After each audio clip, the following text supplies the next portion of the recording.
pagi hari ini berbahagia sekali kita di edisi Suara Sawala yang kedua. Kita bertemu kembali dengan narasumber-narasumber yang sangat luar biasa. Bersama kita pagi hari ini kita kedatangan 3 orang narasumber yang sangat menginspirasi bagi kita semuanya. Kita kenalkan yang pertama, nanti kita berikan kesempatan beliau untuk saling memperkenalkan yang terlebih dahulu. Yang pertama adalah Kepala Balai Pelatihan LHK Kadipaten, yang kedua Kepala Balai Penerapan Standar Instrumen Lingkungan Hidup dan Kehutanan Ciamis, Bapak ya. Yang ketiga Kepala Balai Taman Nasional Gunung Ciremai di Kuningan. Kami silakan masing-masing narasumber untuk bisa mengenalkan diri ke Dulur Sawala semuanya. Ya, baik, terima kasih Mas El Fauzi. Siap.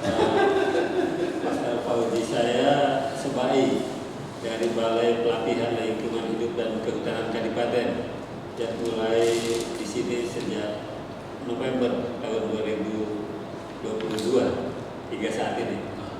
Siap. Itu. Ya, terima kasih. Berikutnya Bapak dari BPSI LHK. Ya. Terima kasih Pak El Fauzi. Saya ingin menyapa dulu Dulur Sawala ya. se-Indonesia jagat raya. Iya. Luar biasa. Selamat pagi buat dulur Sawala se-Indonesia. Selamat berjumpa di dalam podcast kita hari ini. Selamat pagi, salam sehat, salam bahagia. Yang penting salam lestari dulu. Ya, salam lestari. Kenalkan, saya Sumitra sebagai Kepala Balai Penerapan Standar Instrumen LHK Ciamis. Kami di Ciamis sudah 1,5 tahun berdiri. Tapi kalau saya nih udah mendekati 2 tahun ada di Ciamis. Mungkin itu, terima kasih Pak Haji. Siap, Pak Sumitra Gunawan. Berikutnya, silakan. Baik, Assalamualaikum warahmatullahi wabarakatuh. Waalaikumsalam. Sampurasun. Nampes. Tentunya di pagi hari yang cerah ini, hari Jumat, saya ingin memperkenalkan diri Muhammad Surahman selaku Kepala Balai Taman Nasional Gunung Ciremai di Kabupaten Kuningan. Ya, sobat Sawala semuanya dan tentunya pecinta penggemar berat media Sawala ini yang sangat luar biasa. Saya sangat apresiasi dengan fasilitasi yang sangat luar biasa ini oleh kita pelatihan kehutanan ini. Dan tentunya di kami juga ini sepertinya perlu ini ada ruang pojok podcast seperti ini untuk bisa mentransfer knowledge kepada publik. Tentunya ini sangat media yang sangat luar biasa. Dan sebelum nanti kepada materi yang diagendakan yang luar biasa ini, dan mari kita sama-sama bersyukur bahwa hari ini kita diberikan nikmat yang sangat luar biasa, nikmat sehat, nikmat iman dan nikmat Islam bagi kita semuanya. Tentunya di hari Rimbawan ini, tepatnya kemarin tanggal 16 Maret, kita sama-sama termotivasi membangun spirit untuk bekerja tanpa pamrih bagi hutan kita di Indonesia. Salam konservasi. Luar biasa. Ya, salam konservasi, salam lestari. Ya. Baik, luar biasa dulur Sawala semuanya. Ternyata kita nggak salah ya mengundang beliau hadir di Suara Sawala ini semua. Oke, baik Bapak sekalian, kabarnya bagaimana Bapak? Ahmad Sobaik ya, Pak Maman, Pak Sumitra sehat semuanya.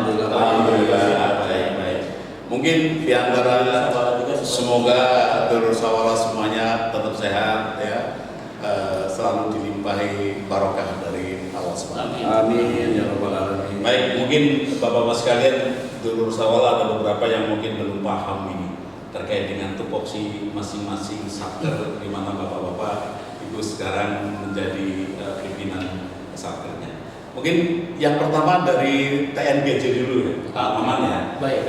Secara singkat kira-kira tugas pokok fungsi dari TNGJ itu apa Pak Maman? Ya, tentunya dalam pengelolaan kawasan konservasi tidak lepas dari Undang-Undang Nomor 5 Tahun 90. Ya. Ada 3 strategi yang harus kita lakukan dalam menjantahkan program-program di lapangan dalam upaya konservasi. Yang pertama tentunya perlindungan sistem penjaga kehidupan. Yang kedua pengawetan keanekaragaman jenis, dan yang ketiga pemanfaatan secara lestari.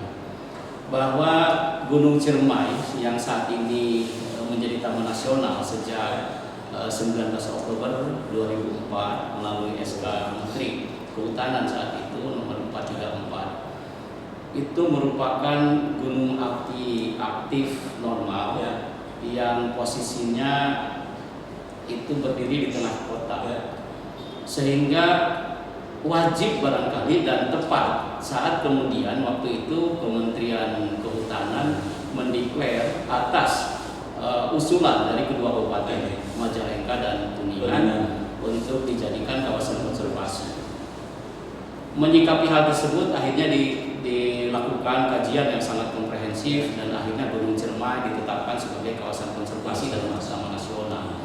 Karena kepentingannya sebagai perlindungan dari sistem penyelam kehidupan, tepat memang bahwa untuk Ciayu Majakuning, Cirebon, Indramayu, Majalengka dan Kuningan sumber airnya yang sangat potensial ada di Gunung Ciremai. Bisa terbayang bahwa semua makhluk hidup, air itu merupakan hal yang sangat-sangat mendukung untuk kehidupannya. Nah, Gunung Ciremai adalah salah satu sumber utama untuk pemenuhan sumber air. Nah, sehingga supaya kita ke depannya tetap airnya mengalir, sebagai catchment area, Gunung Ciremai itu harus wajib hukumnya kita konservasi dan harus kita lakukan upaya-upaya perlindungan, pengawetan dan pemanfaatan yang secara lestari. Nah, ini kita juga tidak bisa bekerja sendiri, butuh kontribusi yang sangat konstruktif dari stakeholder, sehingga keterlibatan masyarakat dalam konsep pengelolaan Taman Nasional Gunung Ciremai sangat diperlukan. Jadi dengan konsep kolaboratif, partisipatif, adaptif dalam pengelolaannya dengan manajemen yang adaptif, itu yang harus kita lakukan. Terima kasih Pak Maman. Baik. Jadi tanggung jawab untuk kelestarian sumber daya hutan bukan hanya tanggung jawab aparatur Pak, betul ya, tapi semua stakeholder termasuk seluruh sawala semuanya. Baik, untuk yang berikutnya Pak Sumitra, ini beliau dari Balai Penerapan Standar Instrumen LHK itu Pak ya. Ya, mungkin clear-nya Pak, tugas pokok fungsinya itu apa Pak? Baik, terima kasih Pak Al-Fauji, dulur sawala yang semuanya yang saya banggakan di pagi hari ini. Bertepatan dengan tadi sampaikan adalah suatu hari yang luar biasa dalam hari bakti Rimbawan kita, tahun kita, para Rimbawan kita. Jadi kami sampaikan bahwa Balai Penerapan Standar Instrumen LHK Ciamis itu merupakan transformasi sebelumnya dari Badan Litbang dan Inovasi. Karena ada kebijakan dari pemerintah bahwa Badan Litbang dan Inovasi itu bergabung dengan Badan Riset dan Inovasi Nasional.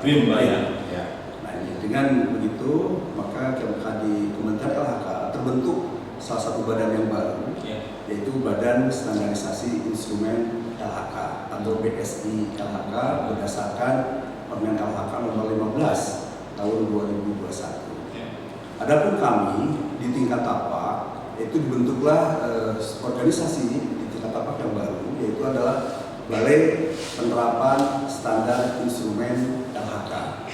Untuk di Jawa Barat ini adalah BPSI LHK Ciamis. Bangunannya begitu Pak. Silakan BPSI LHK. BPSI LHK Ciamis. Nah, ini kami dasarnya pembentukan organisasi ini berdasarkan Peraturan Menteri LHK nomor 26 tahun 2021 tentang organisasi dan tata kerja UPT Badan Standarisasi Instrumen. Jadi kami ini baru 1,5 tahun gitu kan keberadaan kami ini BPSI LHK dengan tugas dan fungsi yang jauh berbeda dengan kegiatan kelitbangan yang sebelumnya.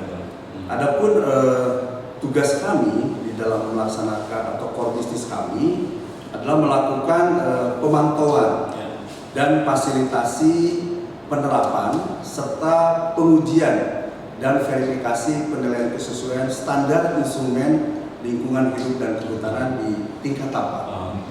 Nah, uniknya wilayah kerja kami nih. Kalau dulu waktu zamannya masih Litbang Agroforestry, kita itu se-Indonesia.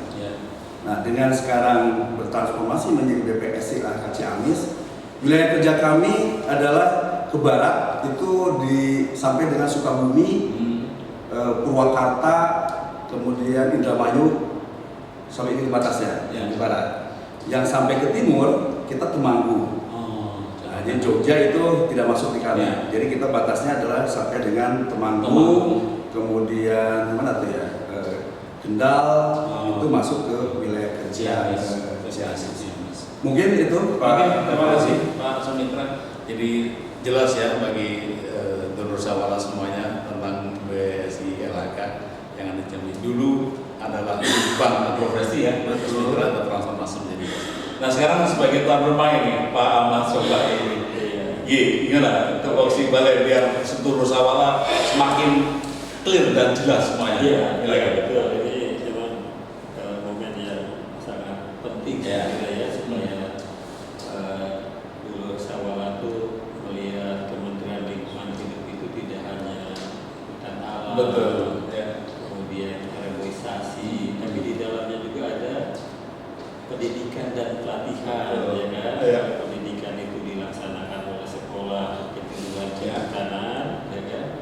Nah, untuk pelatihannya kita ada di Balai Pelatihan Lingkungan Hidup dan Kehutanan. Ya. Nama ini juga masih relatif baru tahun 2022 ya, Ya. tepatnya diatur di Peraturan Menteri Lingkungan Hidup Nomor 15 tahun 2022 ya. Jadi masih relatif baru. Ya. Dulunya namanya Balai Balai Pelatihan Diklat. Kehutanan. Oh, pelatihan awalnya. Kemudian transformasi ke Balai Diklat Lingkungan Hidup dan Kehutanan. Sekarang Balai Pelatihan. Balai Pelatihan. Pelatihan Lingkungan Hidup dan Kehutanan. Nah, wilayah kerjanya kita ini se-Jawa di luar DKI dan Banten ya. Jadi ada Jawa Barat, Jawa Tengah, Jawa Timur dan DIY dari Istimewa Yogyakarta. Nah, tapi tugas utamanya dua, tapi ini penting Ya. sekali ya, karena SDM ini seperti Bapak Presiden pada saat pidato pelantikannya pada periode kedua yang mengutamakan Pembangunan SDM. kemudian Ibu Menteri Lingkungan Hidup dan Kehutanan pada saat Hari Bakti Rimbawan juga di dalamnya menyebut-nyebut betapa pentingnya SDM, sehingga Balai Pelatihan Lingkungan Hidup dan Kehutanan ini merupakan salah satu instansi di kementerian yang cukup strategis gitu ya. Ya, karena bagaimanapun secanggih apapun teknologi dan lain sebagainya, kalau SDM nampaknya tidak memenuhi kualifikasi, tidak kompeten, useless dan tidak kompeten. Nah, jadi tugas kami ini menyelenggarakan pelatihan. Ya, baik bagi aparatur maupun Non-aparatur. ya. Jadi bisa masyarakat, edukasi dan lain-lain ya. Jadi seluruh aspek masyarakat maupun aparatur gitu ya, yang bergerak tentu saja di bidang lingkungan hidup dan kehutanan. Di dalamnya kita bisa melakukan kerjasama pelatihan dan juga ada fungsi pengelolaan hutan, pendidikan dan pelatihan. Terima kasih. Ya, Jadi paketnya cukup komplit ini Bapak-Bapak sekalian ya pagi hari ini ya. Ada dari pengembangan SDM-nya, ada dari penerapan standar instrumennya di tingkat tapak, ada dari konservasinya Sebagai user. Ya, User, ya. betul ya. Oke, bagus sekalian. Nah, ini kebetulan momen kita pagi hari ini dalam rangka memperingati Hari Bakti Rimbawan. Ini biar memberi wawasan yang lebih luas lagi Bapak sekalian pada Donor Sawala semuanya di seluruh Indonesia. Kira-kira bagaimana kita bisa memaknai Hari Bakti Rimbawan ya berdasarkan apa ya tugas pokok dan fungsi kita masing-masing ini Bapak-bapak sekalian. Mungkin dari Pak Rahman dulu silakan Pak. Gimana dari agenda konservasinya ya? Ini menarik ya agenda podcast pagi hari ini yang diinisiasi oleh Pak Kepala Balai Pelatihan Kehutanan ini. Karena saya tadi sebelum masuk ke sini ada masyarakat saya yang sedang dididik dilatih untuk kegiatan bagaimana mendiversifikasi produk yang ada di sekitaran kita. Tagline saya itu bagaimana sampah menjadi berkah, yang menjijikan menjadi menjanjikan. Nah, inilah diinisiasi oleh Balai Diklat. Nah, terlepas dari kegiatan pendidikan apapun, bahwa saat ini juga balai pelatihan ini sudah bertransformasi, tidak lagi menyelenggarakan kegiatan yang tidak kami butuhkan. Tapi ternyata sekarang ini balai pelatihan meminta ke kami apa pelatihan yang akan dibutuhkan, baik oleh aparatur maupun non aparatur. Ya. Ini sangat menarik ya. Lantas apa kaitannya dengan Hari Bakti ini? Ya. Saya ingin menyampaikan bahwa momen Hari Bakti ini mari kita sama-sama jadikan sebuah inspirasi sebagai spirit atau motivasi untuk yuk kita sadar diri bahwa kita seorang rimbawan ternyata. Siapa lagi yang akan mau mengurus hutan ini selain keluarga besar rimbawan? Rimbawan ini juga tidak hanya kita sebagai ASN pegawai KFHK, tidak. Banyak pegiat-pegiat konservasi, para pecinta alam, para petualangan alam dan lain sebagainya yang sekarang ini mulai merasakan betapa pentingnya tentang lingkungan hidup dan kehutanan ini ya. Sehingga di momen yang luar biasa ini, tepatnya kemarin tanggal 16 Maret, kami bersama-sama dengan teman-teman dari BPSI, dari Balai Pelatihan Kehutanan dan Lingkungan Hidup ini ingin mengajak kepada dulur sawah semuanya, yuk sebagai insan rimbawan semuanya kita bangkit, kita selamatkan lingkungan. Karena lingkungan hutan itu adalah sebagai titipan dari anak cucu kita. Jangan kemudian generasi-generasi yang akan datang, anak cucu kita tidak kebagian betapa nikmatnya dengan konsep leuweung hejo rakyat ngejo, airnya mengalir. Nah ini jangan sampai nanti stop di sini, tapi generasi-generasi muda, yuk kita sama-sama bangkit untuk pastikan ke depan akan bangun terus. Jadi prinsipnya leuweung hijau, rakyat hijau ya, leuweung hijau ya. Hutan lestari, masyarakat sejahtera gitu ya. Oke, luar biasa. Dan Pak Sumitra, dari perspektif instrumen LHK ini, bagaimana bisa memaknai Hari Bakti Rimbawan yang ke-40 tahun ini? Baik, terima kasih Pak Fauzi ya. Jadi kemarin kita sudah mendengarkan sambutan dari yang begitu luar biasa dalam memaknai Hari Bakti Rimbawan, di mana dengan tema adalah hijaukan bumi, birukan langit, gitu kan. Jadi bagaimana kita untuk meneguhkan arah dan cara pandang para rimbawan kita se-Indonesia. Jadi kita harus bisa meresapi kembali atau menggali kembali, gitu kan, peran hutan kan sebagai suatu sistem atau elemen pembentuk bentang alam yang perlu kita jaga dan kita lindungi.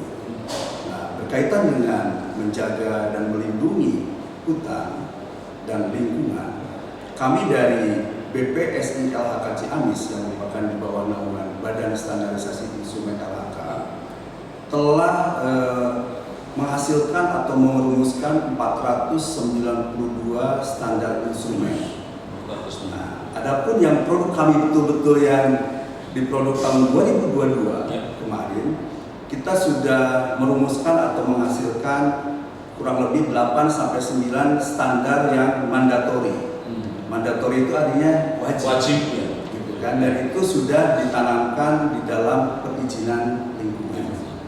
Adapun sisanya itu sekitar 42 standar, itu lagi dicarikan pola penerapannya, gitu kan. Nah, ini tadi tertarik dengan yang disampaikan oleh Kepala Balai Taman Nasional Gunung Ciremai terkait dengan pengelolaan sampah.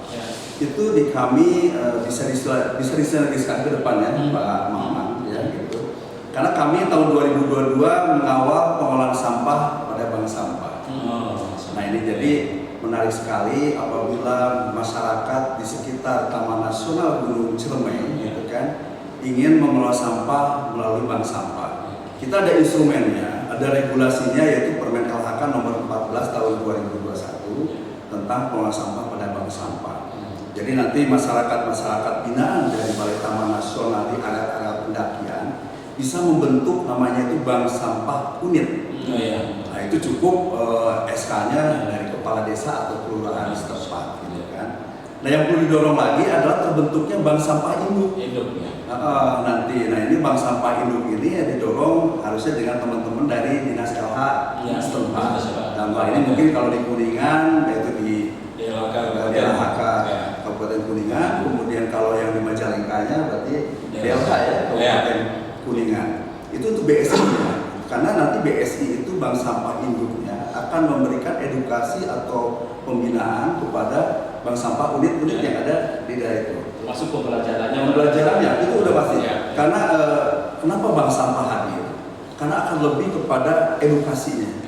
Kita bukan untuk ini, tapi kita edukasinya. Gitu kan. Jadi beda dengan yang tukang rongsokan mohon maaf ini ya. Gitu. Jadi kita akan lain dengan bank sampah itu edukasi akan kita berikan, baik itu kepada pengunjungnya, kemudian kepada masyarakat sekitarnya. Nah ini tadi betul bahwa dengan sekarang circular ekonomi, salah satunya adalah bank sampah. Tadi itu sampah menjadi rupiah, itu sudah menjadi tagline di Kementerian LHK. Dan ini sangat nyambung sekali dengan tema Hari Bakti Himbawan yang ke-40 ini, gitu kan. Nah ini kemudian Pak Kepala Balai Taman Nasional Gunung Cermai juga kita punya standar yang mungkin bisa diterapkan di Taman Nasional, yaitu SNI 8013, yaitu terkait dengan pengelolaan pariwisata alam. Salah satu contoh yang mungkin bisa dari Taman Nasional Gunung Cermai untuk mengadopsi bisa selepas itu dibanding ke Taman ke Wana Wisata Kawah Putih yang dikelola oleh Perhutani Ciwidey itu. Nah itu Kawah Putih itu sudah menerapkan Standar Nasional Indonesia 8013 tahun 2014 tentang pengelolaan pariwisata alam. Nah ini luar biasa kalau Taman Nasional Gunung Cermai mungkin akan menjadi salah satu UPT KLHK gitu kan, yang pertama kali menerapkan standar ini. Dulu udah dicanangkan kalau nggak salah Taman Nasional yang di Lampung, gitu kan, yang di Lampung. Tapi Bukuai Kambas mungkin progresnya masih berproses. Nah ini kami ada di Ciamis nih Pak Kepala Balai, ini kita bisa bersinergi juga. Kami siap gitu kan untuk mengawal penerapan itu. Karena itulah tugas dan fungsi kami di tingkat rapat, di mana kami sebagai service function atau pendukung eselon 1, di mana lain functionnya adalah eselon 1 teknis, dalam hal ini adalah Ditjen KSDAE, itu bisa menerapkan standar instrumen itu di tingkat rapat. Mungkin itu. Oke, terima kasih ya terus awalnya. Jadi nggak sengaja ini di pagi hari ini kita justru dapat informasi yang luar biasa ini ya. Jadi ada kolaborasi nanti antara Pak Maman dari TNGC, Pak Sutirta dari BPSI terkait dengan standar-standar informasi yang sudah dihasilkan nanti yang bisa diterapkan di Kemudian dari Pak Afan Subaini dari Balai Pelatihan ini, kira-kira memaknai Hari Bakti Himbawan kaitan dengan SDM ini gimana nih? Oke, makasih Mas Fauzi ya. Ini menarik ya dari penjelasan Kepala Balai TNGC, Kepala Balai BSI ya. Mungkin suatu waktu kita kolaborasi. Siap ya, kita berdua kita jadikan narasumber pelatihan betul, kita ya. Baik BSI misalnya standar pengelolaan sampahnya ya. Karena kita juga kurikulum silabus kita ini sudah banyak baik pengelolaan sampah berbasis makro gitu ya, nilai ekonomi. Nah, tapi apakah itu sudah sesuai standar lainnya, mungkin nanti kita bisa berkolaborasi dengan BSI kan gitu ya. Nah, nanti bisa mengundang masyarakatnya di TNGC kan gitu ya. Nah, sehingga di momentum Hari Bakti ini ya mudah-mudahan gitu ya semakin banyak masyarakat yang terdidik ya, semakin variasi ilmu pengetahuan yang bisa kita berikan kepada masyarakat, sehingga harapan Bu Menteri pada saat kemarin itu melalui RIDD Plus ya kan, melalui reduksi emisi dari kualifikasi dan degradasi dan lain-lain itu bisa terwujud melalui SDM yang kita latih di sini ya. Dari masyarakat itu mudah-mudahan masyarakatnya sendiri bisa menyebarluaskan lagi masyarakat yang ada di sekitarnya ya, sehingga Birukan langit. ya, bisa dimulai dari Balai Pelatihan Lingkungan Hidup dan Kehutanan Kadipaten, dari BSI Ciamis, dari NGC ke seluruh Indonesia. Oke. Baik, terima kasih. Ini karena momentum kita sekarang adalah momentum Hari Bakti ini ya, Bapak-Bapak sekalian ya, Hari Bakti Imbauan yang ke-40 ya. Nah, mungkin terus awalnya semuanya ingin secara lebih jelas kira-kira di tingkat tapak ini apa yang harus dilakukan oleh teman-teman imbauan ini kaitannya dengan tadi ya, hijaukan bumi, birukan langit ya, sebagai tema Hari Bakti Imbauan kita ini. Kira-kira apa kira-kira menurut Pak Maman ini untuk dulur sawala semuanya apa yang perlu diterapkan di tingkat tapak untuk mendukung ya, apa yang sudah dicanangkan di Hari Bakti Imbauan yang ke-40 ini. Silakan Pak. Ya, bagi saya dengan tagline hijaukan langit, hijaukan bumi, birukan langit, langit, ya. itu lebih kepada pemahaman saya ada program besar, program ambisius dari pemerintah Indonesia terhadap dunia. Ya. Karena yang menyatakan volume, ya, yang menyatakan bahwa terkait dengan perubahan iklim Ya. yang kontribusi besarnya dari sektor volume ini di dunia itu baru Indonesia. Nah, sehingga dengan tagline itulah yang kemudian kami di tingkat tapak menjewantahkan 3 program yang kami harus lakukan. Yang pertama, bagaimana kami bisa mempertahankan hutan yang ada untuk tidak terdegradasi, terdeforestasi. Itu yang kami lakukan. Yang kedua, bagaimana tidak terjadi atau kami bisa menekan kebakaran hutan dan lahan, karena ini penyumbang emisi kebakaran hutan ini. Yang ketiganya yaitu bagaimana lahan-lahan yang kosong itu kita pulihkan dengan melalui program pemulihan ekosistem. Dan saya ingin menyampaikan dan terima kasih, saya tentunya menyampaikan apresiasi yang sangat luar biasa kepada masyarakat di sekitar Balai Gunung Ciremai karena atas kontribusi peran aktif, partisipasi aktif dari masyarakat sekitar kawasan Taman Nasional Gunung Ciremai. Profesor Jatna Supriyatna dari Fakultas MIPA Universitas Indonesia menyatakan bahwa di Pulau Jawa Taman Nasional yang tingkat penutupan lahannya baik adalah di Taman Nasional Gunung Ciremai.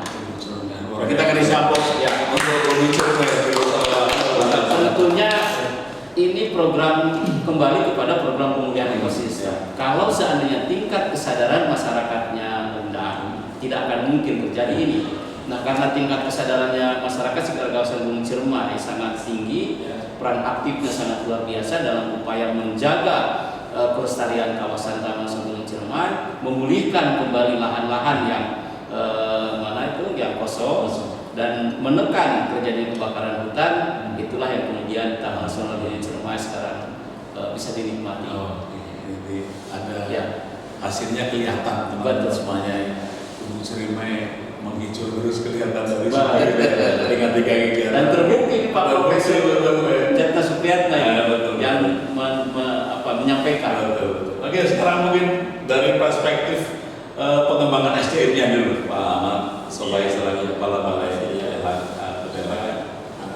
Kalau dulu pelatihan di tempat kita ini per tahunnya relatif banyak. Kadang-kadang secara pribadi agak prihatin. Tahun ini relatif lebih sedikit.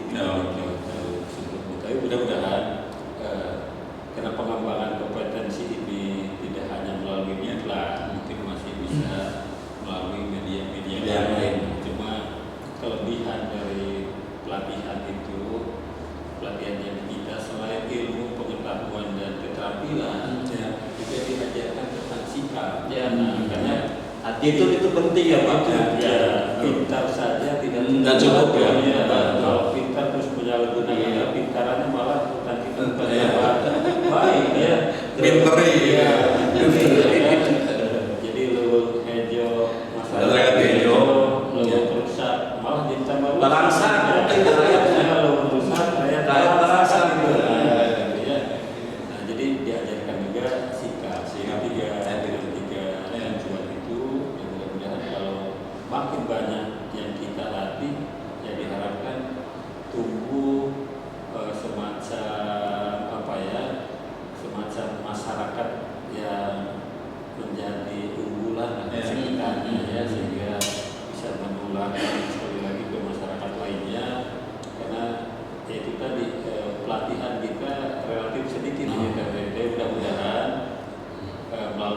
podcast ini barangkali di luar sana dan lain-lain intinya kita bisa kerjasama pelatihan, ya, kerjasama pelatihan ataupun mungkin dari di luar Sawala ada yang punya perusahaan, bisa CSR ini kita kerjasama dengan balai pelatihan sehingga masyarakat kita ini kita latih sebanyak mungkin sehingga ya bermanfaat. Siap, betul. Ya. Jadi siap ya, jadinya ada pihak ketiga yang ingin kerjasama ya, supaya untuk pengembangan SDM ya, dan makin luar biasa. Dan Pak Sumitra, kira-kira gimana Pak Sumitra? Terima kasih. Ya. Mungkin kalau kami mengkonotasikannya bahwa standar itu seperti apa sih gitu kan? Ya.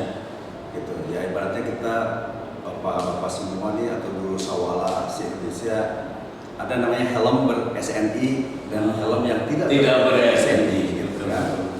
Pada dasarnya dari itu masih voluntary gitu kan, masih sukarela. Tetapi bagaimana kita pada saat menggunakan helm berstandar itu keamanan, kenyamanan dari pemakai itu akan lebih terjamin gitu ya, dibandingkan dengan yang tidak ber-SNI. Nah, kami ini hadir gitu kan, BPSI LHK Ciamis salah satunya, karena ada 15 BPSI di seluruh Indonesia ini. Ya, satunya Ciamis. Nah, kami ingin mengawal gitu kan, bahwa sekarang dunia ini lagi menghadapi 3 krisis ya, atau yang sering dikenal triple planetary crisis. Yang pertama adalah tadi sampai gampang itu kaitannya dengan perubahan iklim. Kemudian yang kedua adalah polusi. Dan yang ketiga, Pak Oman juga nih, itu ya, biodiversity kan, dampaknya. Nah, dengan adanya standar-standar yang kita terapkan, gitu kan. Nah, ini kita ingin mengawal, gitu kan, bahwa kebijakan-kebijakan pemerintah di dalam menghadapi krisis-krisis itu, gitu kan, akan bisa diminimalisir dengan penerapan standar di tingkat tapak. Contoh tadi, bagaimana sampah yang dulu tidak terkelola dengan baik, sekarang dengan adanya salah satu Ditjen PSLB 3 yang menangani itu, kemudian instrumennya sudah ada, kita di tingkat tapak tinggal mengimplementasikan pengelolaan sampah pada bank sampah salah satunya. Kemudian yang kedua juga bagaimana kita bisa menerapkan standar terkait dengan pengelolaan pariwisata alam, sehingga di sana pun masuk juga terkait dengan minim sampahnya juga, kemudian pengunjung yang ramah ke dalam kawasan, kemudian pelibatan dari masyarakat itu sendiri. Nah, jadi kami mengharapkan dari BPSI LHK Ciamis, terutama kepada line function, yaitu adalah unit teknis S1 gitu kan, yang ada di KLHK dulu, itu bisa menggunakan atau menerapkan standar-standar yang telah dihasilkan atau dirumuskan oleh Badan Standarisasi Instrumen LHK di kami di KLHK. Gitu. Oke, terima kasih Mas Sumitra. Obrolan pagi hari ini luar biasa ini, banyak sekali informasi yang bisa kita dapatkan dari Sawala, semuanya menarik. Dan nggak terasa ini waktunya juga sudah hampir 1 jam juga ini. Bapak-bapak sekalian, ya luar biasa ini kalau mungkin bisa sampai sore kita ngobrol seperti ini. Baik, dulu Sawala semuanya untuk mengakhiri kegiatan bincang pagi kita di bagian ini, mungkin nanti kita mintakan semacam kayak dari masing-masing narasumber kira-kira untuk tubuh Sawala semua. Ya, kira-kira closing statement-nya ini singkat saja Bapak-bapak sekalian untuk tubuh Sawala semuanya yang sekarang lagi menyaksikan podcast kita. Kira-kira silakan Pak Maman dulu. Ya, baik. Dulu Sawala semuanya, bahwa dengan konsep manajemen adaptif, kolaboratif dari pengelola Taman Nasional Gunung Ciremai, itu sudah mengajak semua masyarakat khususnya di sekitar kawasan Taman Nasional Gunung Ciremai untuk bersama-sama kita amankan, kita lestarikan kawasan Taman Nasional Gunung Ciremai sebagai sistem penyangga kehidupan bagi masyarakat, terutama Ciayu, Majapahit, Cirebon, Indramayu, Majalengka, dan Kuningan. Salam konservasi. Oke, salam konservasi. Ya, terima kasih. Silakan Pak Sumitra. Saya singkat saja, gitu kan, dengan tema hijaukan bumi, birukan langit, gitu kan, melalui standar instrumen LHK. Oke. Salam lestari. Salam lestari. Oke. Silakan Pak Sobai. Ya, terima kasih.